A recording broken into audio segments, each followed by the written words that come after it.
St. Mary of the Assumption was once the spiritual heart of Chicago's Riverdale community. Today, this historic church is the childhood parish of Pope Leo XIV, and it is in urgent need of restoration. Years of harsh storms and repeated break-ins have left deep scars.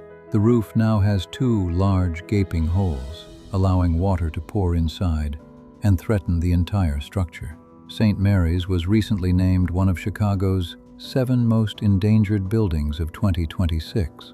Funds are being raised right now, but we still need your help to complete this important work. With your generous support, we can restore this sacred church, revive faith in the community, and preserve the childhood home of the first American Pope for future generations.